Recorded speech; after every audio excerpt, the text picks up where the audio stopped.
What's good, y'all? It's Kid Kinsey, and today we're here to discuss the top 5 verse soloing attacks in the Big 3. Now, what do I mean by a verse soloing attack?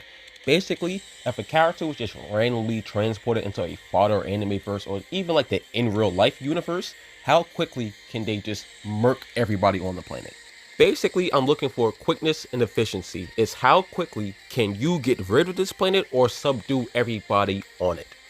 Basically a planetary speed run, which is why you will see that this list mostly favors hacks, because obviously most characters, at least the high and top tiers in the Big 3, if you give them enough time, they can go island by island or country by country and destroy the planet. No, that's not what I'm looking for, and you're going to see what I'm talking about now.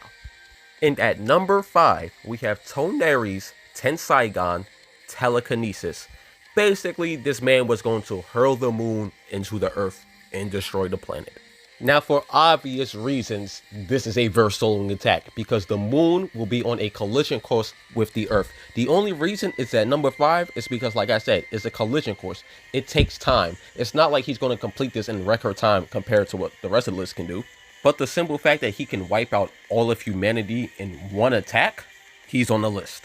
And there will be no copium about, oh, he was just going to destroy society so the planet Earth isn't at risk. No, the box art for Naruto the Last, for the movie, it says total planetary annihilation.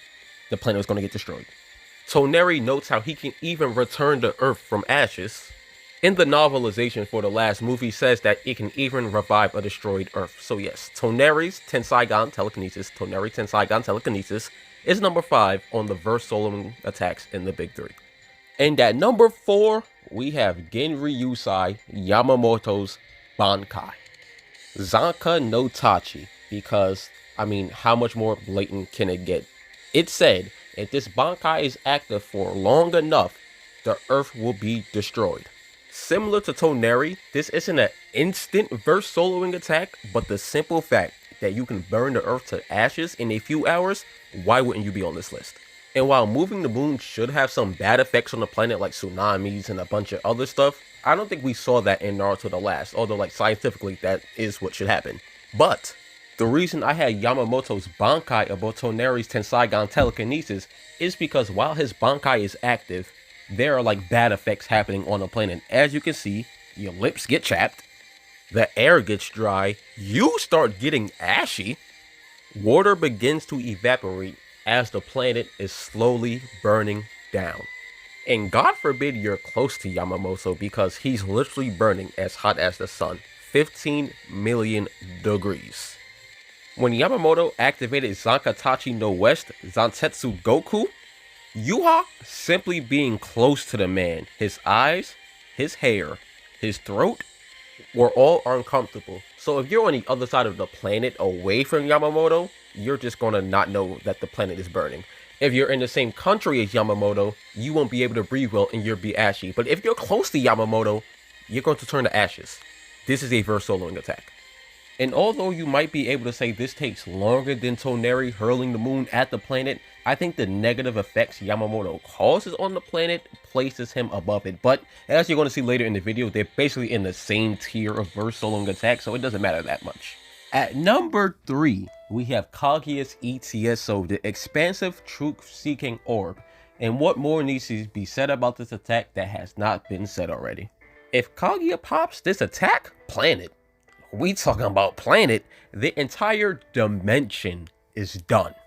And we know her dimensions are vast enough to contain a sun, contain multiple stars and multiple moons, and at any moment she could just detonate it, because I think people forgot that truth-seeking orbs can explode.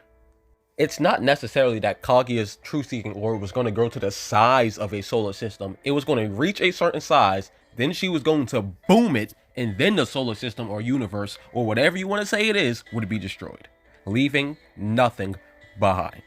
All while maintaining the other hacks of truth-seeking orbs, such as disintegration on a subatomic level, and erasing you from existence, because even when Minato was going back to the afterlife, his soul did not have arms. So if Kaguya just randomly appears on your planet, if you see Kaguya down the block and she starts charging the truth-seeking orb, it's clipped. And at number 2, we have Uta's Song. Now hear me out. I know we went from the moon being thrown at Earth to Earth melting to a giant dimension nuking ball to somebody singing, but hear me out. The moment you hear Uta's song, you're done. Like, she transports your mind and your soul to a virtual world created by her devil fruit. You know how people will say, don't give them a microphone or he shouldn't have a podcast because they're going to say something to get them in trouble and get canceled? Well, with Uta, do not give her a microphone because then you're going to be ending up waking up in Sword Art Online. Because hearing her voice instantly transports your soul into her VR world and you're put to sleep and you will not know that. So while this isn't as destructive, in fact this isn't even like an AP attack compared to the last three which literally destroyed the planet, the fact that like if she has a live stream set up or just has a giant aux cord that she can put the entire world to sleep, I have to give it some credit. But speaking of putting the world to sleep, at number 1, Shine Bright Infinite Tsukiyomi. The Mugen Tsukiyomi is the best soloing attack in the big three, and it isn't close. The moment Madara launches the Infinite Tsukiyomi, the entire planet has only about 5 to 10 seconds of free will left before it's all over. Toneri's Tenseigan telekinesis takes time. Yamamoto's Bankai takes time. The expansive truth-seeking orb takes time. Uta's singing requires prep time. The Infinite Tsukiyomi, when it's launched, you lose. Once the light shines, everybody on the planet is instantly put into a comatose state. Humans, animals, bugs, it does not matter. If the light touches you, it is over. And then to make matters worse, he uses deep forest emergence to ensnare everybody inside the god tree and turn them into white Zetsu. You cannot run, you cannot hide. The light hits you, you enter a comatose state, and then the god tree ensnares you. Even the speed at which you're ensnared is crazy because here we're shown how fast the god tree went from where Madara launched it across the 5 major villages. And while you're inside of it, I mean, you're having a good time because you're living out like the world of your dreams. So technically, some people might not mind the Infinite Tsukiyomi. Like if you're broke, if you're in debt, if you're like in a bad living situation, the Infinite Tsukiyomi is not that bad of an idea, but that's a conversation for another day. But yes, those are my top 5 verse soloing attacks in the big three. If I had to order them by tier, it would be like this. Tier 3 is you have a few hours left to survive. You're going to hit a scientist where receiving news that the moon is on a collision course with the earth and there's nothing we can do to stop it. So if you may, call your friends, call your family, call your loved ones, watch your favorite movie. Sorry, Earthlings, it is over. Tier 2 is you got a few minutes. Play your favorite game, call a loved one, just, reminisce on the good times, look through a photo album, just, try to remember some really, really good memories before it's all over. In Tier 1, you got a few seconds. As soon as you see Madara's Tomo appear on the moon, get a last prayer in. If somebody's close to you, hold their hand or hug them, because it's about to be over. But at least you're going to be, dreaming about good things until you turn into a white Zetsu. But yes, here is the tier list for the verse soloing attacks and how quickly they can do it in the big three.